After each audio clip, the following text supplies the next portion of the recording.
Hey, remember me? It's Greg from Baseball and Whatever. How are you doing? Hey, that's great. We should do that sometime. Before we get this episode started, let me tell you about Belly Up Sports. Why, it's only the finest source to get your news on the NFL, NBA, MLB, NHL, fantasy sports, and more. Whether it's through forums or articles, or their extraordinary podcast network, Belly Up Sports has you covered. They are the Internet's sports bar. Visit bellyupsports.com and follow them on all social media platforms. I hope you enjoy this episode, and we'll see you soon.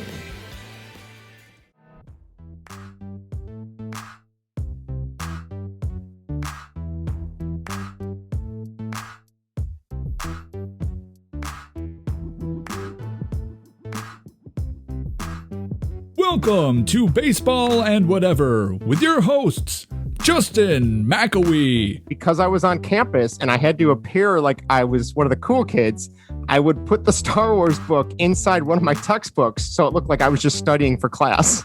All right, look, there's only one return, okay? And it ain't of the king, it's of the Jedi. Greg Probst. If you look at most Bond fans movie rankings, they have Casino Royale and Majesties in their top two. For me, these actually rank in the bottom part of my list. I mean, I love them, but they don't compare to Diamonds Are Forever. Stop getting Bond wrong! And Vincent Francis Jankowitz IV. I'm a glorified fact checker. Last I checked, the most runs in a game wins. Actually, I am a fact checker. All right, guys, what's up? This is Justin from Baseball and Whatever. Greg and Vinny are here. This is not our normal Thursday night episode. This is a special edition podcast. I am shocked if you would have told me about a year ago when we started this whole shindig that we'd be talking to a former MLB All-Star, which is who we have tonight. We're going to interview him. So let me go over some of his accolades and claims to fame. 15 seasons in Major League Baseball, 2,000, I'm already starting off with a bang. 2,085 games played in 1,990 starts at catcher, had a career slash line of 288 batting average, 366 on base, 378 slugging, and a 744 OPS, 75 home runs, 744 RBIs, over 2,000 career hits, all-time leader in stolen bases among catchers with 189, a three-time All-Star, longtime Pirate, former A, former Brewer, former Royal, and a one-time Cub. I remember I was so psyched when he got traded to the Cubs. And he did it all without batting gloves, which we'll have to ask him about that too. But if you haven't guessed already, we are interviewing the one, the only, Jason Kendall. Jason, thank you so much for coming on Baseball and Whatever, man. We appreciate it. No, you guys, thanks for having me. Justin, Greg, Vinny, I mean, three brother-in-laws that still get along, and it's pretty amazing to me. But no, I think it's very cool what you guys are doing, and I get a kick out of it. And I was a Cub for 3 months, so hey, I appreciate it. That's we'll have to ask. I'm not gonna lie, I'll probably have to ask you some 07 questions about that team because that was an interesting team to say the least. But I figure we'll talk about a variety of things. But Greg, you want to start us off? I know Greg's running his own little side podcast on our show for MLB The Show, which is the video game on PlayStation and Xbox. So, Greg, I know you had a question you want to ask Jason right away about video games. Go ahead. Well, of course, I can't help myself. So I've got to ask before we start. Obviously, this podcast is counting down to MLB The Show 22 coming up because that might be baseball for some of us for a little while. We'll wait and see. But, Jason, obviously, you were in several baseball video games during your playing career. We're covering MLB The Show 22 on the podcast. You were added to MLB The Show 19 as a legend. So I just kind of want to know how that process was like. Did SDS approach you with permission to use your name and likeness? How did that all go down in 2019? You know what? It's all Major League Baseball. You sign as soon as you get in, you sign. They can throw you wherever they want to. Okay. Basically. So it wasn't any kind of special permission or anything. They didn't call you up, say, "Hey, Jason, we want to throw you in the game." No, they just decided to. The union will give you the alumni or they'll give you $50 a year. It's not like oh man, $50 check and it's like, oh hey, thanks. Well, that's interesting because my follow-up is because sometimes in these games they'll erase some of the legends or they claim they can't afford to pay to use for the name anymore. So I didn't know how that came into Well, play. I'm assuming some of the bigger names. I honestly, I don't know. I know Prince Fielder when I was in Milwaukee. He was on the cover one time, and yeah. Oh man, I think I still have probably 25 unopened things in there in the back of my That's awesome. in my closet or whatever. But so I'm assuming, yeah, obviously if you're on the cover, it's a huge thing. So they probably get a little bit more Sure. cash. But I mean, no, all I know about it. It's funny you say that because my son started playing this about 2017 or 18 when he really got into baseball. And he's like, "Dad, you're not even on there." And I'm like, "Dude, I don't know." And I go, "You know what? You're right." And there's like, Bob Jones or whoever. And I'm like, "Who's that?" And I don't know. And I said, I can't. So whoever put me on there, tell him I said, "Thank you very much. It's about time." But now, but I mean, I've been all of them. But it's the I can't. It's a little cartoon one that I always get asked about. And I can't. Backyard baseball. Backyard baseball. Yeah, you were known as Patch in the game. Yes, everybody says you were so damn good in backyard baseball. Yep. And I Googled it one time, and it's like a little cartoon guy. Yeah. Yeah. I guess they're great. Good. Well, awesome. Jason, just so you know, you have a 96 diamond card rating. That is very good. You're using Diamond Dynasty, and you have you have a couple all-star cards too, and you're one of the more prominent catchers legends in the game. So, and you still are, and you will be continuing on in 19, 20, 21, and upcoming in 22. We'll have to advocate to get you some more checks though for this though. I mean, they need to be paying you a little better. I have it's all. I mean, like I said, if you're a big thing, it's an endorsement stuff. But once you sign something in Major League Baseball, they got you after that. Yeah, they got you. They give you the $50 and. Well, there you go. That's awesome. That is so cool. No, well, whoever threw me in there, thank you, because now, my son's friends think I'm cool. He's different. They're all different level. They think I'm dad, which is supposed to be that way. Yeah. Anyhow, long story short is, well, cool. There you go. There it is. Love it. I got to get that one. Yeah. Well, you have to hook you up with that one for sure. Yeah. All right. Well, we'll get to some actual baseball. Well, I guess that might be the only baseball we get this year. We'll see. We'll have to talk about that. But yeah. So all right, we'll start now with the official baseball talk. Go ahead, Vinny. Yeah. So Jason, you were drafted in the 92 MLB June amateur draft over 23rd overall. What was it like being drafted like straight out of high school? That's a great. I was very fortunate growing up because I grew up in a baseball family. Mm-hmm. My father played 12 years in the big leagues, played for the Padres, Red Sox, and Indians. And from 69 to 80, played in 3 decades. But so I had a head start. And if anybody that you guys speak with says that being a relative of an ex-Major League Baseball player, that you don't have an advantage, they're crazy. They don't know what they're talking about. Because I definitely had an advantage.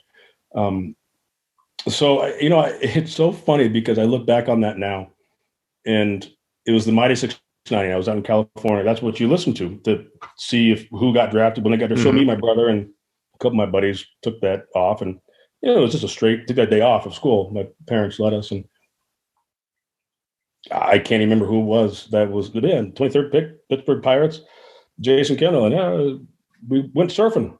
We all went surfing that day. It was one of those things that I won't ever forget because we went out. It was like night surfing. It was probably about 4 or 5, and swell was coming in, so we went out and surfed. So it was a cool day. But I mean, I wanted to play. I was going to go to San Diego State. My brother was pitching there at the time, and San Diego State was the only school that was going to allow me to play.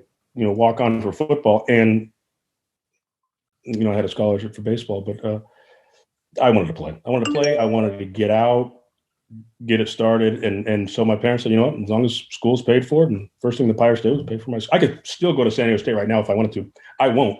Really? Promise you that. I mean, I still have school. So that was what happened that day. I mean, people say that I got not lowball. I just wanted to play, and it was fair. I got $336,000. Listen, that's a lot of money. Yeah. It's a lot of money. No way, however way you look at it. But now it's that pick now. Jeez, I couldn't tell you what it is, but I know it's probably above 4 or 5 million. I mean, I don't know, but I know it's millions behind. But I'm sure it's right around there. Yeah. Well, I feel like too now it seems like the MLB's trying to make it a bigger thing. Like, don't they have like it telecasted on MLB Network now? It's almost like they're trying to turn it into the NFL draft or the NBA draft, where like it's a must see TV. Which Without a doubt. And you know, good for them doing that, because it's either way you look at it, baseball is going to, it's always going to be there. Whether you, I mean, the ups, the downs, COVID, strikes, lockout, et cetera, it's always going to come back. And, you know, the NFL draft's obviously a huge deal, and as it should be. And so I'm glad to see actually baseball getting into, we're trying to make it, I don't know if it's ever going to get to like the NFL style, but good for them making it see, the only thing about the Major League Baseball draft is you don't know if you're going to make it or not. That's true. Yeah. I mean, these guys that are getting drafted by the NFL, that's why it's, you know, kind of blown up more, is they're playing next year somewhere. You know, your top, however, you know, 30 picks or whatever, they're playing in a baseball. You don't know. I mean, I had great names in the draft that I was in. I think Phil Nevin went number 1. He got there. Jeter was there. Johnny Damon, myself, and I can't think of who else, but I mean, Derek Jeter, number 4. There were guys ahead of him that I don't even know if they ever sniffed the big leagues. I don't know. I know you get more chances to try to get to the big leagues because they're trying to, you know, get their money's worth. But so, I mean, that's the thing about the Major League Baseball draft is you're not going to get the viewers that you want because some of these guys will never make it. Yeah. I was thinking too with like some of the high schoolers you see, you know, drafted high. It's like, oh, there they are. We'll see them, you know, depending on the position too, maybe 3, 4, 5 years down the line. So sometimes it's hard to keep track of some of the names. And it's such a wide variety of, I mean, between collegiate and high school. Yeah. Griffey came pretty much out of high school. Yeah. A-Rod maybe had a year. Sorry about that. You have to pay your dues, and you have to perform at the end of the day, just like anything else. Well, okay. Now here's a question for you. So you obviously get drafted by the Pirates. You had a 15-year career, you know, variety of teams and, you know, managers. Do you have one teammate that really stands out as somebody that you know, whether it's somebody you still keep in touch with or somebody that you kind of grew to become good friends with? And then do you also have a favorite manager that you played for that really stands out, whether it was just their style, if they're more of a player's guy or more of a yeller, things like that? So I guess what I'm asking, you got a favorite teammate or favorite manager that you kind of had a chance to work with? That's a great question. I want to say manager-wise, it'd be Gene Lamont, just because I was with him for, I believe, the majority of, you know, when I broke in, Jim Leland was the manager. Yeah. And then I went to Florida. But I would say Gene Lamont. As far as players keep in touch, I keep in touch with a handful. I mean, listen, you're with these guys every day. Yes, you make friends and everything. But I mean, when you have kids, as you guys know, when you have family, things change. So you kind of pick your own friends, to be honest with you. But, I keep in touch with, you know, a handful of people. I'm trying to think of guys like Kevin Young. I speak with a lot.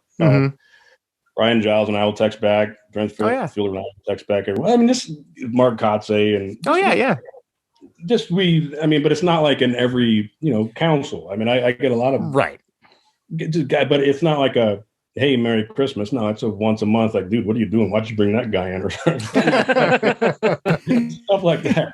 Well, yeah, Kotze just got named A's manager. Was that 2 months ago? Last month, something like that. Yeah, so that was awesome to see, because I mean, we've talked about it on the podcast when he got hired. It was like, when I think of the A's, and I was kind of shocked that I think he had only played 3 or 4 seasons with the A's, but like in my mind, it was like that was his whole career, because that's just every time I remember watching A's games as a kid, like he was always there out in the outfield patrolling, you know, Oakland Coliseum. You know, that's a whole other story. What I've heard about Oakland Coliseum, I don't know how that is in general, but yeah, no, that's awesome.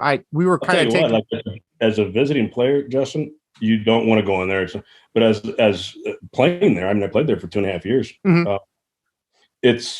You love it. You fall in love. And it was at the time also when, you know, the Raiders were in Oakland, and I can't think of his last name, but Clay, the grounds crew guy there, is unbelievable. I mean, there was times where, you know, the Raiders would have Monday Night Football or play Sunday, and then 24-hour swap out. I always thought was the coolest thing in the world, because next day we'd play, or vice versa. And, but no, it's fun. And you know what? I'm pretty sure that's the farthest, and we should have won the whole thing.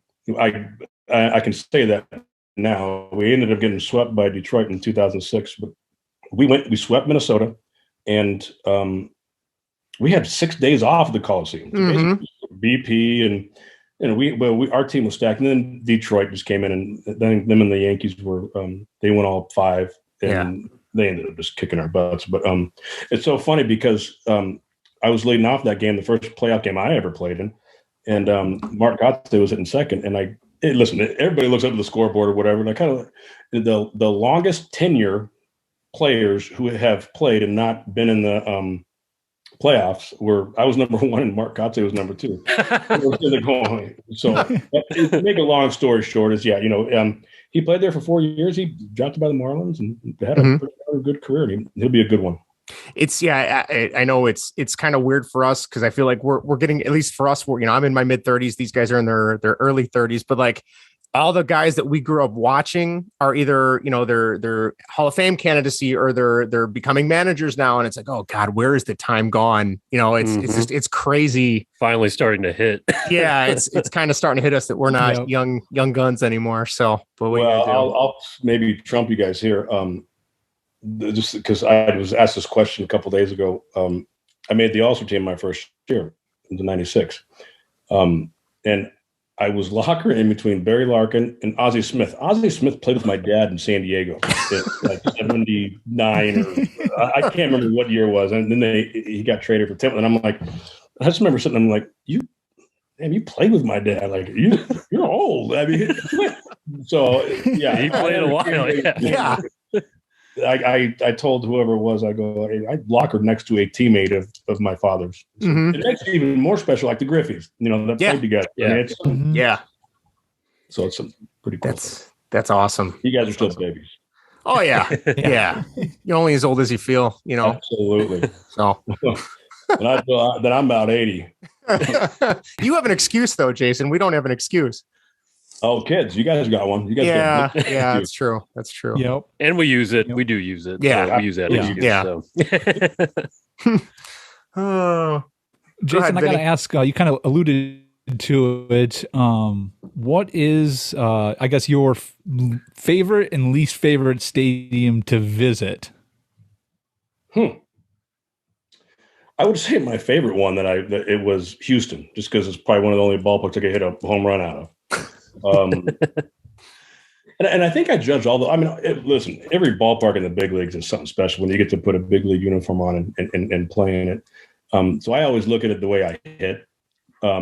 New York, the old Shea Stadium. It was my stats weren't good there. I didn't have any hits. So if you were to answer your question, Houston, great hitters ballpark, and New York I didn't do so well there. All right, awesome. So, Jason, I want to kind of deep dive in a little bit of catching right here, and I'm considered kind of the boomer on this podcast, at least when it comes to baseball. And I play a little in high school and junior college, but one thing that I cannot wrap my head around is the rise of pitch framing. I have friends whose kids are learning the catcher position and they're kind of being taught glove framing techniques. And these kids are 11, 12, 13 years old, being coached at an age where, catchers and, at this age, they have trouble, like blocking pitches or catching breaking balls in general. And then the other day I turn on college baseball on MLB Network and I see these catchers in like these bullshit crouches on one knee or sitting on their ass with runners on base, and their glove is dancing around all over the strike zone, trying to keep the receiving fluid. So I just want to get a big league catcher's perspective. Like, how has training and developing catchers changed? And I know pitch framing has always like been around, but now we're just kind of like trying to quantify it nowadays. So what was pitch framing in your playing days, and how does that like rival proper receiving techniques as a catcher? Number one, in my mind, there's no such thing as pitch framing. You just catch the ball where it's pitched. I think it's ridiculous what's going on today.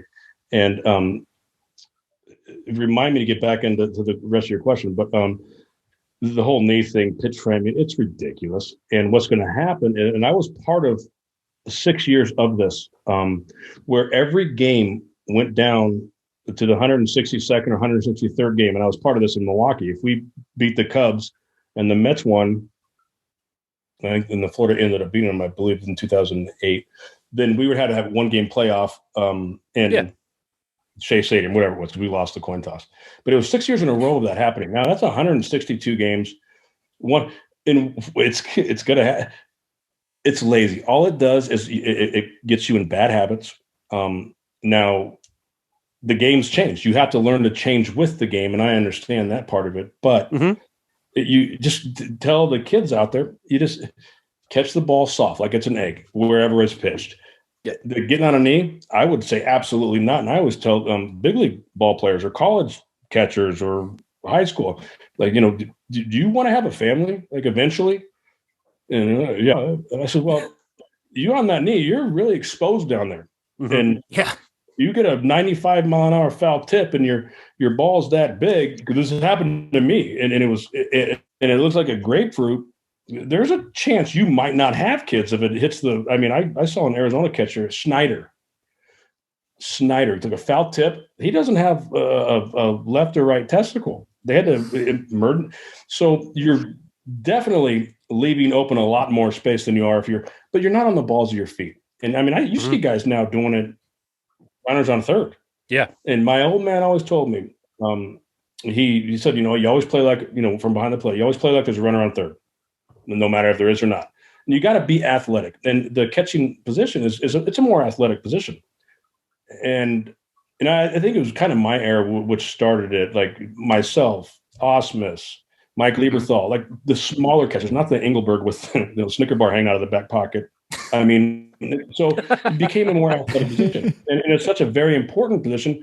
But I will say this, the problem, not everybody, because they're making way more money than the actual coaches.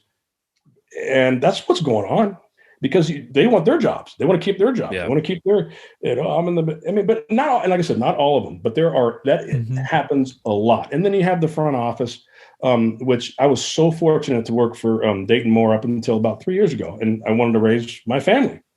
That's why they wanted me to go on the road a little more. And I might get back into it if I want to later. I don't know.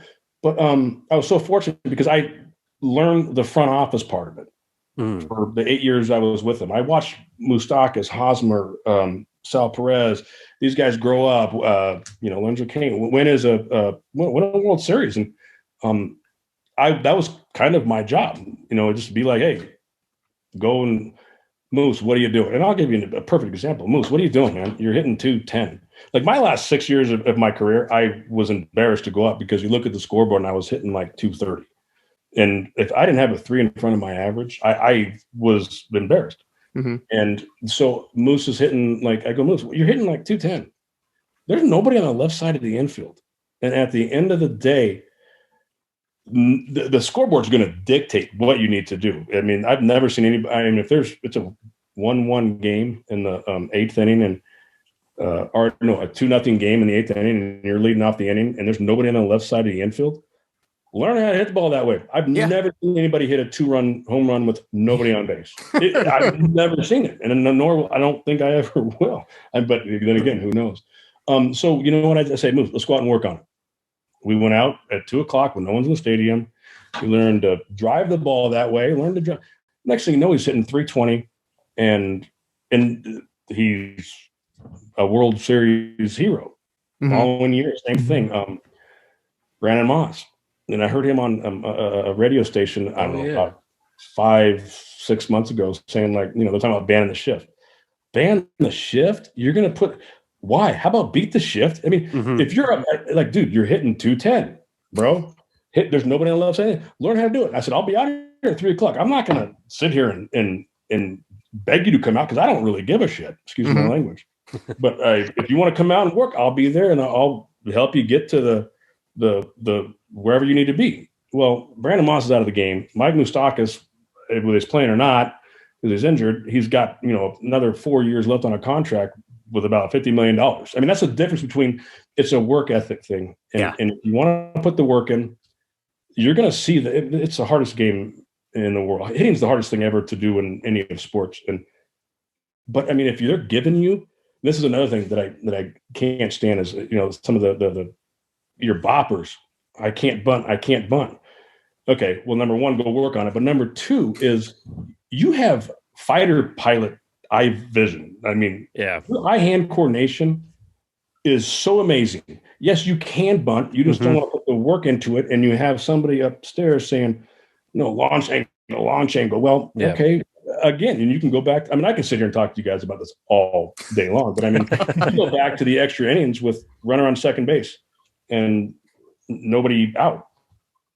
I couldn't tell you the last time I saw somebody actually try to hit a ball that way. I mean, guys are hooking balls over the third base dugout, but that has a lot to do with the way that some of the managers are. They don't have enough guts to say something. There's fear or something like that, or the GM is saying, no, this is not, no, we're going to do analytics. Listen, I'm not analytics. So you're talking about framing. I don't think there's any such thing as pitch framing. Getting back to, the original question. And I don't think there is. Now, it's just different terminology. Like some of the analytics. Right. Like, and I'll give you another example. So spin rate. Oh, that was a good curveball. He struck him out. Spun a lot. Okay, well, if a guy throws a curveball and it's hit 500 feet, I personally consider say that didn't spin as much as it did as the other one. It went 500 feet. So the one that struck him out was a good tight. It was a good curveball. The one that didn't get the spin rate, he hung it. It got hit 500 feet for a reason. So it's just how you word it, which is totally fine. It's the verbiage you use, but I use a lot of analytics. I mean, as far as base runners. I mean, people don't steal that much anymore, but base runners, whether they know it or they don't, they're creatures of habit, as we all are. Yeah. And if you have 50 stolen bases, I'll guarantee you, and they don't even know it, but unless somebody comes down and tells them that 20 of those 50 stolen bases are on a certain count. I'll guarantee you, they don't even know it, whether it's 1, 1, 2, because they feel more comfortable for whatever reason. Maybe it's because they think a breaking ball might be coming or whatever. I don't know, but so I use it for stuff like that. I mean, obviously, you know who your first pitch swinger is. You know, Vladimir Guerrero is going to swing at everything over his head, whatever. You know all that stuff going into it if you put your work in. But you have to put your work in to be successful. It's one thing to get to play professional baseball.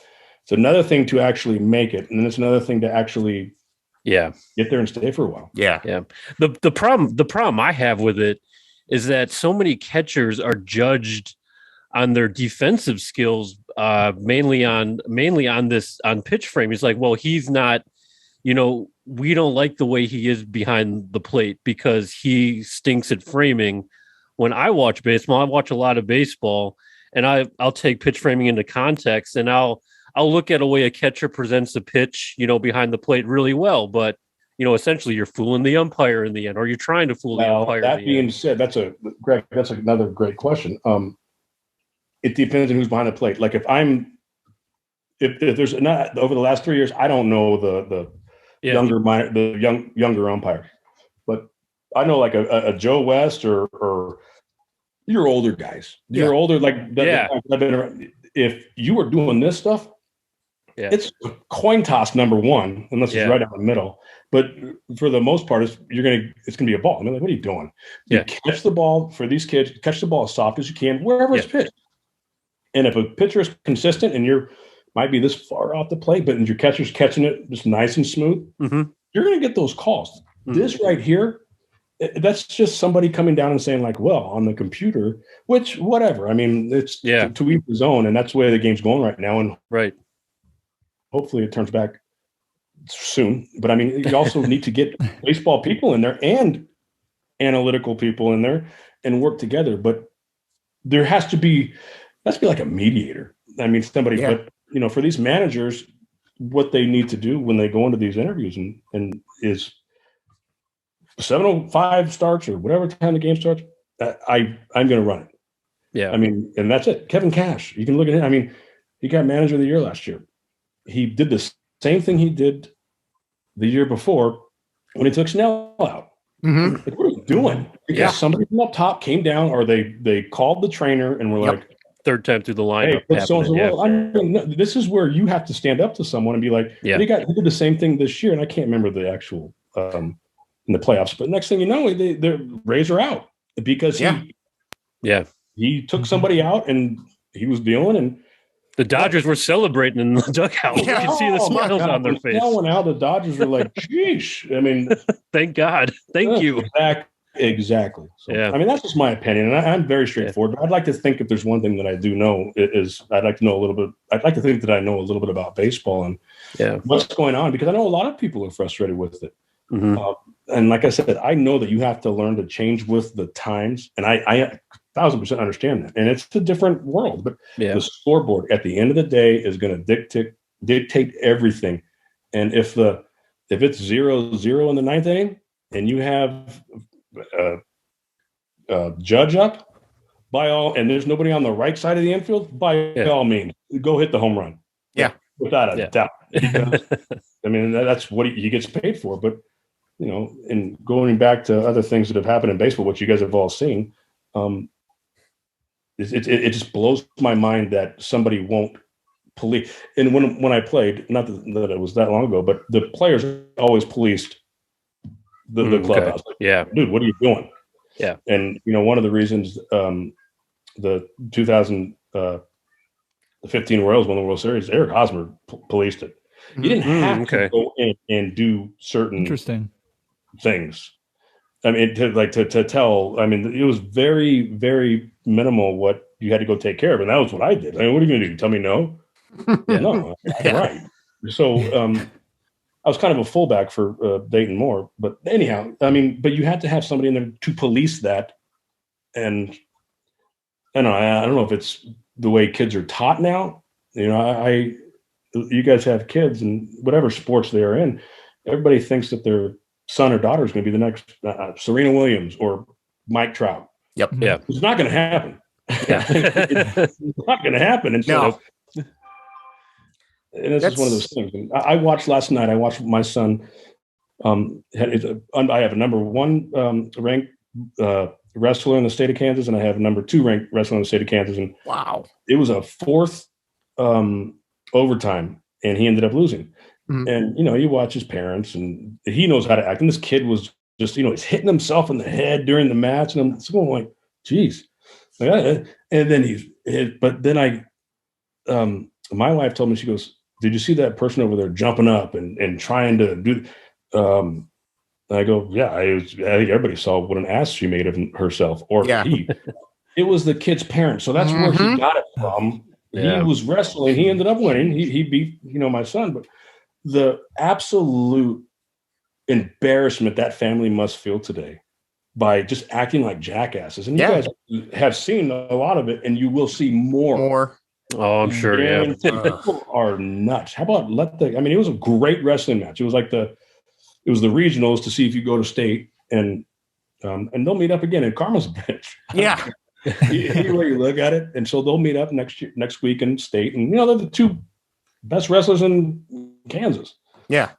You know, when you have, it's a little, you act like you've been there and done that. And, you know, apparently other people have them. It blows my mind growing up playing. I played ice hockey growing up, and some of the hockey parents, they're worse than the kids. You know what I mean? It's crazy. You think you get to a certain age, and it's like, all right, everyone's going to be level-headed and calm. And if anything, it gets worse, you know, especially when you factor in sports too. I mean, I'm sure, Vinny, you've seen that growing up playing soccer. Greg, you played baseball growing up. I mean, it's kind of across the board. So it's insane. It doesn't get any better, you know, they just get worse. So I can tell you're from Canada, you know, hey. yeah. Oh, see, everybody. Yeah.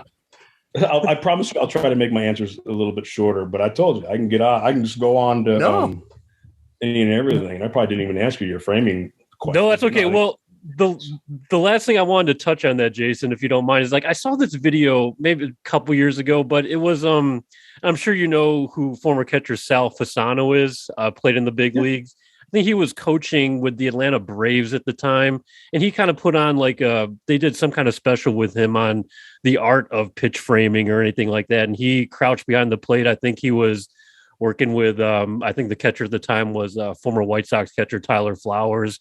and they were being interviewed, and they were just kind of going over different gloves positioning and how they're in these certain crouches and, things like that, so to speak. But, for me, at least, when I was a pitcher, the working, I mean, just having that comfort with the catcher, just so we were on the same page, was just kind of more important to me, rather than, him trying to, like steal these calls or, set up in a certain way. It just, for me, it was just like, hey, I want to feel, give me the confidence, put that target up there, I'm going to hit it, and let's just, be on the same page and let's work this out, rather than trying to get too fancy out there. But I found the video interesting, but just a lot of things I saw him too is like, well, that can just kind of be, correlated with, just kind of like receiving in general, just catching the pitch. I don't know if you interacted with him at all, or if you have an opinion on any of that or anything. No, I mean, you're dead. I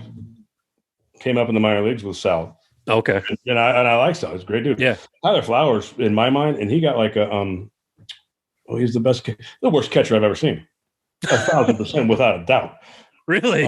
He had a great, long career, and I'm not saying I don't know the guy, to be honest with you. I will say this: I was up there in the suite watching the game, and we were playing the White Sox when I was working with the Royals, and something happened, and he missed a ball, and he he wrote a letter to, and this is what I was shared with upstairs. Saw it. That is not my pass ball. That is the pitcher's mistake, because it doesn't. Wow. You're worried more about pass I think I heard about this. Yeah. Holy cow. Yep. And I wanted to throw up. And I'm just sitting there going like, so getting back to what you asked, as far as you better be comfortable with your pitcher. Your pitcher better. If you ask most major league pitchers, I'm not saying all, but I'll guarantee you it's over 50% that they hate their catcher being on a knee. Hate it. But again, who's going to tell them, hey, dude? Yeah. I mean, I think it's more of like a confrontation thing. And people don't like confrontation. I'm not talking about fighting. Yeah. I'm not talking about going and fight. I'm talking about like, hey, dude, I don't like you on a knee. Yeah. Get up and let's figure something out. I mean, just talk to somebody about it. So, but yeah, I'll never forget that. And I mean, he would drop his glove and up and down. And if I was a pitcher, I'd be like, what the hell are you doing? But I mean, it worked. I mean, he had a great career and he could hit, and I don't know the guy, but I know that he sent a letter. I know that for a fact, because I was right there when it was sent. And someone goes, can you believe this? And I go, huh. Yeah. Well, and Regard is one of the better quote unquote pitch framers, the last couple years, or part of his career, so to speak, essentially stealing strikes, or sabermetrics tracking that sort of thing. So, but yeah, pass ball is like, you kind of, wherever that pitch ended up, it's like, hey, sometimes you get mixed up, but you still got to make the play. Well, okay. And he was calling up to be like, hey, I don't want that pass ball. Yeah. Right, dude, you want it removed from his stats, right? Bro, you're hitting 210. You're not going to get the goal from 210. Dude, look at it like that, and the whole goal nothing to go. But but whatever. That's crazy. That's too funny. Holy cow! Jeez. Jason, so you played kind of before the whole Moneyball sabermetrics analytics became prominent, and then obviously during your career it became prominent. Did those additional analytics change the way you prepared for a game or a season? No, not at all. I would watch the video, and I was one of those guys that there's two easy things to do in this game. One's hustle and the other one's be prepared. That's it. Everything else is difficult. So I was always prepared. Nobody was going to out prepare me, or nobody was out hustle me. I mean, that's just the way I was taught from the generation my old man played in. Where, I mean, I'm doing what I'm doing now, which is watching my kids grow up, because my old man never could. He went through a lockout and 2 strikes. He made more as a big league coach than he ever did as a player. And he had some decent years. I mean, he had some, I think he hit 280 one year and had in 73 hit. I don't know exact stats, but I mean, he had some good years. But he made more as a coach, which was about $100,000. This is, I don't know, 2008 or 9, whatever. And then he ever did as a player. But I mean, I never saw him. He had to come home and work construction. He had to come home and work at UPS. So, I mean, even in the off season, I never really saw him. That's what I always want to do as far as but I mean, going back, and it goes back or to what's going on today is, I was fortunate enough to make the money that I made because of players like my dad who did that. Mm-hmm. And this is the first time and the reason that, and this lockout will end, and everybody needs baseball, and it'll come back. But the reason they're in this right now is because the last deal that, I don't know if it was 5 years ago, I don't know the exact, is they let a little bit slide the players. Mm-hmm. And now they're like, whoa, we're the strongest union in the world, which they are. And timeout, we got to get our so that's why it's just going on a little bit longer. And I honestly, I don't know that much about it. I know that, I was a rep 1 year and then it just got to be too much. So other guys took over. So, but that's what's going on right now with it. And they'll figure it out and they'll be pissed. And in another 4 or 5 years, they'll be pissed again. Mm-hmm. And it's all because of those, what the players in my dad's era did. They're the ones who stuck their necks out for, I mean, listen, my broke in the big leagues, I was getting $109,000 a year. A lot of money. Yeah. It's $600,000 now, and that's going to be bumped up. This is for a rookie. I'm sorry. This is for right. And it's going to go higher. It's going to go, I mean, so I just hope that, and this is another thing that I tried to let other guys know that, hey, it's a serious thing. Know as much as you can about it. And you know what? Next thing you know, you're going to be a veteran, and you teach this to the younger generation, or the next generation. And that's what I always try to do. But I don't even know what the question was, but I went off on that. No, we were talking about. We're like, how can we bring up the lockout to Jason? Because obviously, we don't want to cause any waves or rifts or anything or future, job stuff for you. But no, yeah, I think you nailed it. I mean, you look back at how players, 20, 30, 40, 50 years ago, working second jobs and third jobs in the off season, or like, the minor leaguers who are, they're bagging groceries or substitute teaching in the off season just to make things meet, so yeah, hopefully the two sides will, cooler heads will prevail. But yeah, I totally understand the players want to get their piece and kind of get back to where they were. I mean, it makes sense. It makes sense to us. I mean, as being outsiders, I'm just kind of hoping the owners kind of finally realize that too. But that's the big check right there. So we'll see what happens. But I mean, at the end of the day, if you're not playing spring training, Arizona and Florida lose so much money. I mean, yeah, they do. I mean, and they will get there. I mean, eventually. But I mean, those 2 weeks of pitchers, catchers, and the whole a week, and then the full team comes in, and there's a lot of people out there. There's a lot of, I mean, Arizona, Florida. I've been in both, but I mean,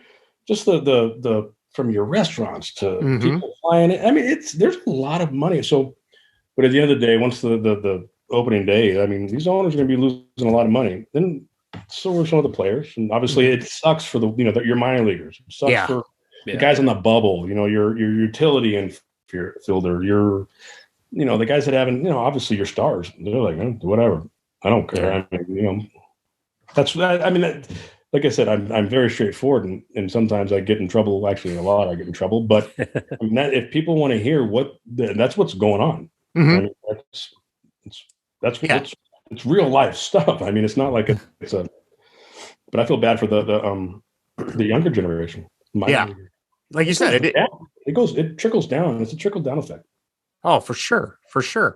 Before obviously, I know we're running short on time, so I have to ask you this. Being Vinny and I are diehard Cubs fans, warts and all, especially the last couple of seasons, they have been, oh boy, it's been a train wreck. But you got traded to the Cubs in 2007 for Rob Bowen and Jerry Blevins, who I vaguely remember Jerry Blevins growing up, but I think he was a minor league pitcher. I want to say he was a pitcher for the Mets too. That's right. Yeah. So I guess my question for you is: there anything unique you remember about your time in Chicago, whether it's just the city, the Wrigley, the atmosphere, the players, I think Lou Piniella was managing at that time, if I'm not mistaken. Anything in particular that kind of stands out as your time in Chicago, despite it only being 3 months?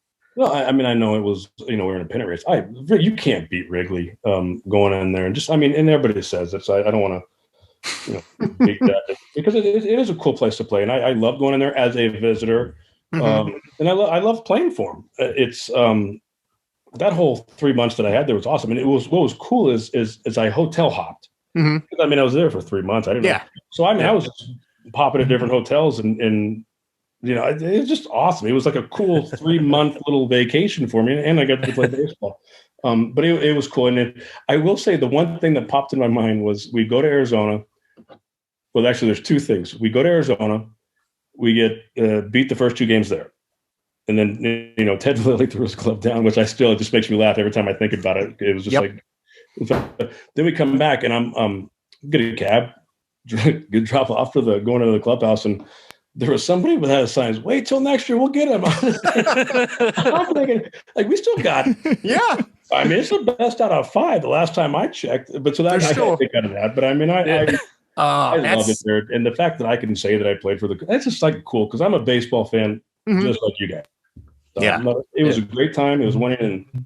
And when you win, it makes everything better. So it was a fun 3 months. That's awesome. Greg, I'm sorry. Go ahead. I always love my jersey numbers, so to speak. You wore number 18 your whole MLB career. Any significance behind number 18? That's a great question, and I love that, Greg. You're hot. I tell you, I like it. Brought my A game today. I went to spring training the year that in '96. I was number 52, and when Leland told me I made the team, I'm like 52. I grew up probably like you guys. Like I knew everybody's number. That's how I still to this day. My address, I'm like, okay, Ozzie Smith, blah blah blah blah blah. And that's how I remember my address or credit card numbers or whatever it means. It's old baseball players that I like. But my dad wore 5, 16, and 18 in the big leagues. Okay. And I think he wore 18 with the Red Sox. But he was 5, and I was number 5 in high school. And my brother was number 16 when he played because he's 2 years older than I am. But and Van Slyke had gone, and I went up to our equipment manager, Roger Wilson, after I was told I made the team. And I'm like, hey, can I change numbers to 18? And he goes, yeah, you know who wore 18 before? And I says, I don't know who. Van Slyke. So, all right. I'm like, I'll make sure that 18 is taken care of. Don't worry about it. He gave 18. And the cool part about it is I was 18 everywhere I went. And I'll try to make this quick, though. It's really funny. It's Milwaukee. I go in for a sign with Milwaukee after Chicago. And I show up at the press conference and they gave me number 18. And I'm like, cool. I didn't pay attention to who wore what. Well, halfway through the year, not even halfway, a quarter through the year, somebody comes up to me and says, hey, do you know that Gabe Gross wore 18 last year? Because usually when a veteran guy goes in, you get him something or whatever. Yeah. The whole Rolex thing. So I go and I get these unbelievable, like, I don't know anything about hunting, these super binoculars where you can see like X-ray, whatever, people in there for hunting. And so we had a day game, and Ned Yost, who was our manager at the time for Milwaukee, I asked him, because he's a big hunter, and I'm like, what should I get him? I had no idea, number one, that he wore 18 last year, and number two, I'm going to get him something. You're older guys, you got to be classy. So getting these binoculars, which can fly to the moon probably. And so we had a day game, and I gave him to Gabe that morning. Yeah, the dude almost started crying. And he was like, oh my God. We win the game in extra innings. He scores a winning run. The second the game's over, he gets called into the manager's office and gets traded to Tampa Bay. And I'm like, dude, Ned, you could have saved me 25. I'd have given them to you. I said, yeah, that's $2,500 because I think it cost like $3,000. It was a big chunk of change. Sure, yeah, dude, you knew this was going to happen, and you knew that you saw me give it to him. Like, come on, Ned, are you kidding me?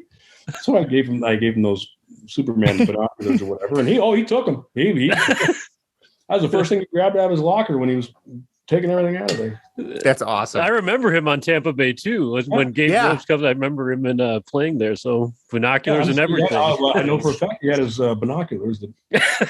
That's amazing. That's incredible. Okay, so present day, obviously, like you said, you were special assignment coach with the Royals. You were featured at the 2022 YSU Baseball First Pitch Breakfast.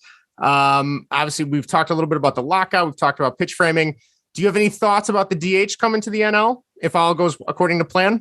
I don't like it, but I mean, it doesn't matter what I like. And I just think that it's just more. I mean, I played most of my career in the National League.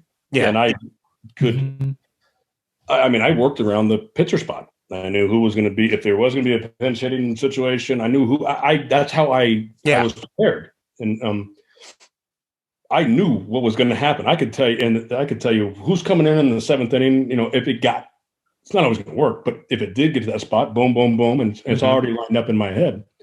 So I loved it that way. As far as I don't know. I mean, I'm also you're opening up more jobs, I suppose. Yeah, which is a good thing. You're not. I mean, you're going to get less injuries. I know the Cardinals had their number one. Tear an oblique or whatever it was. I can't remember what it was last year. So you are going to eliminate that part of it. But as far as being a catcher, I don't like it because that's how but again, I'm not catching anymore, so it doesn't matter. But then again, how many people how many catchers, there are some, put in that work to know what's going on throughout, who's ready in the bullpen. What did this guy do against this guy 2 months ago? What did this guy, I mean, I can't say I don't know, but there's not too many of them that know that going into a game. I mean, I didn't want to wake up at 2 a.m. going, hey, throw the slider. But that's how my mind worked. Yeah. And that's what I would do. I literally would wake up and I catch myself. I'm like, dude, you're in bed. Go to bed, bro. That's how my mind worked. And I don't know if that's even. Yeah. I mean, as a I know Sal Perez does his work, and just because I was there with him for. I'm like, this is how you just do your work. Fair enough. Work.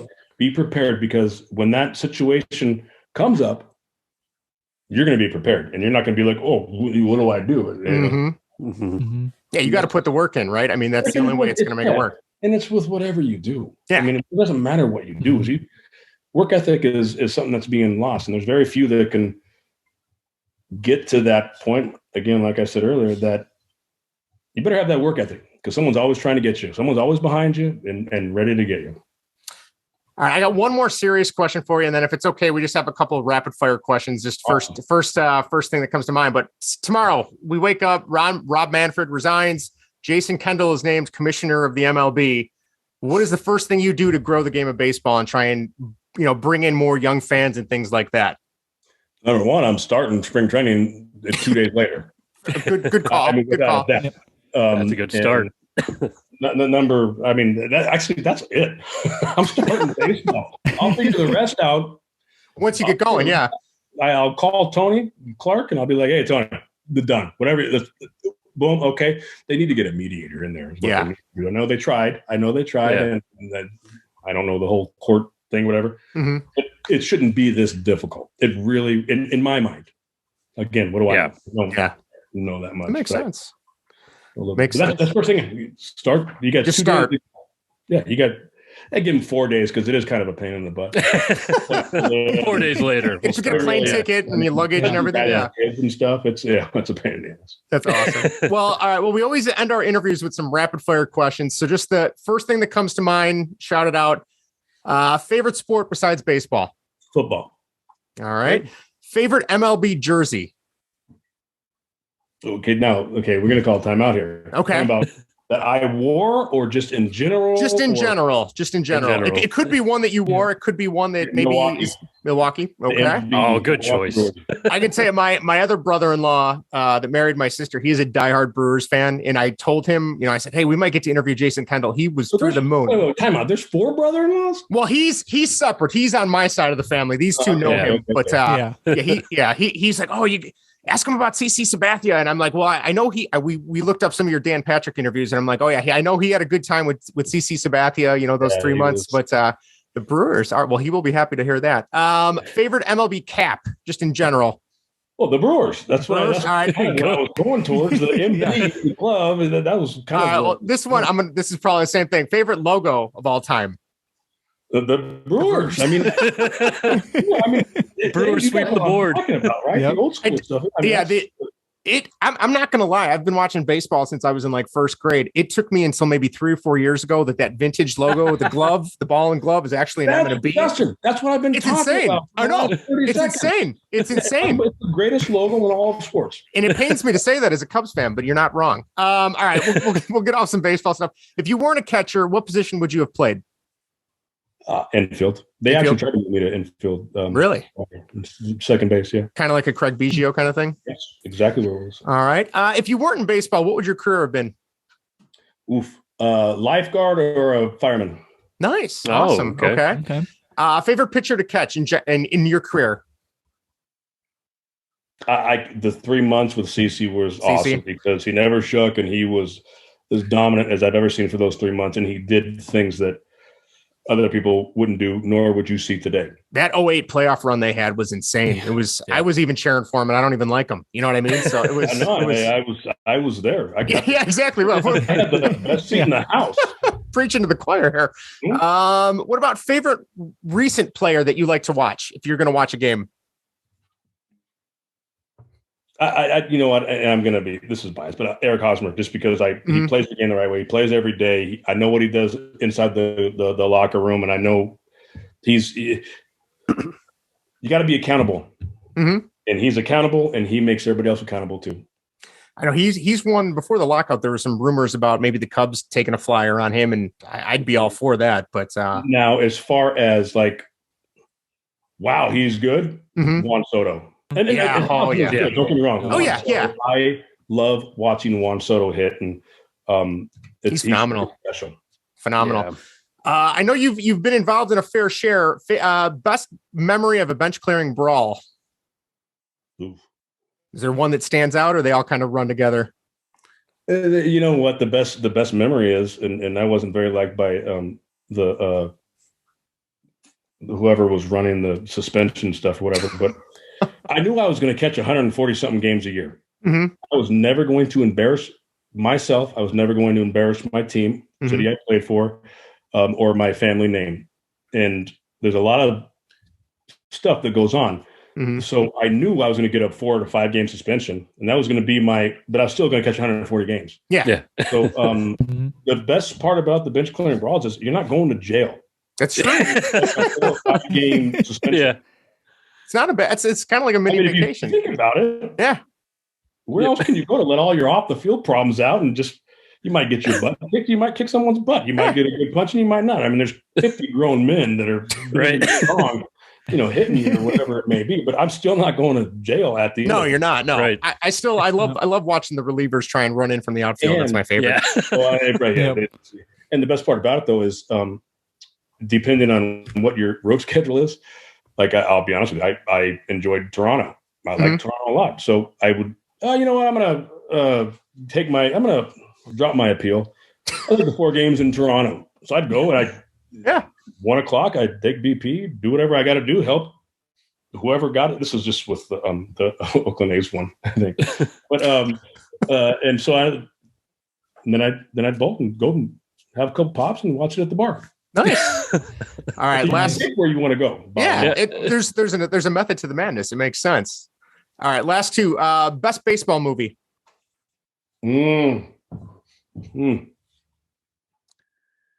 Wow. I'm going to have to go with Major League just because Bob Uecker. Yes. Good call. Great call. And he's just Bob Uecker's the best. Yeah. Everything you've heard about Bob Uecker, and it's true. He is the best. That's awesome. All right. Did you get to know him pretty well in Milwaukee? Your time in Milwaukee there? Yeah. I was there for. It was funny. Real quick stories. My son was in Wichita. I was driving to Wichita last year, and I don't listen to baseball on the radio much. So I was driving to Wichita, which is about 3 hours from where I'm at. And my son was in the state. They ended up winning the state, and they went to Wichita. So 3 hours, and Uecker's on, and. I've never heard Uecker call a baseball game because I was always playing when I was there. And so I texted him, I'm like, hey, you have no idea how excited I am. I'm getting ready to drive 3 hours and I get to listen to you guys. And he goes, He dropped my name on the radio. That's awesome. He's texting me as he, hey, you see that, Jay? No. And he's like, it was awesome. So I had That's Bobby amazing. texting me back and forth as he's on air, calling the game, and he didn't skip a beat. It was awesome. That's incredible. That's amazing. Incredible. All right, last one for you before we let you go. Bat flips, yay or nay on bat flips? I mean, it depends the score, whatever. I mean, if I could hit a ball that far, I would. I hit a couple good ones, but I was always just running around. It depends. If it's a bootleg one where depends on the score. I'm saying something. I'm gonna if I'm behind the plate. But at the same time, if it's a game winner, I'd throw that thing up in the upper deck. I could care less. Yeah, you deserve it. But that seems fair. Yeah. All right. Cool. Well, that seems very fair. Vinny and Greg, I don't know about you guys. Jason, thank you so much. This was amazing. I can cross off my bucket list now. Getting to talk to a professional baseball player. This was incredible. So I hope you had some fun, and you are welcome back anytime. If you ever need somewhere to talk about baseball with three 30 somethings, you are welcome back anytime. Well, I mean, depending on how, this is again, depending on how big you guys get, won't be allowed back into Major League Baseball. But you text I do it all the time. I'm just straightforward. But no, you guys, it was awesome. It was fun. And anytime you guys need me, let me know. And if there's any questions, Justin, you got my number. Yeah. Give it to Greg, Vinny, and there's questions. I know you guys are baseball gurus, and that's awesome to me. I mean, there's fans, and if there's certain questions you guys want to know, if something happens during the game or whatever, I'll check it out and I'll get back to you. But no, anyhow, I wish you nothing but the best of luck with this, because this is actually cool. And it's laid back. So yeah. Good luck to you guys, and it's awesome. Thanks for having me. Well, again, thank you guys. Thank you very much. Thank you guys for joining us. If you're still listening, obviously you better be. You can reach us on Twitter at baseball and what, facebook.com/baseball and whatever, at Instagram at baseball and whatever. And you can reach us on the text or voicemail line at 913-808-3278. And that is it. We are unavailable at all podcast networks, and as well as Belly Up Sports TV and Belly Up Sports Radio. So Jason, thanks again. Vinny, thank you very much. Greg, thank you, sir, very much. And we will see you guys next time on Baseball and Whatever. Take care, everybody. Take care.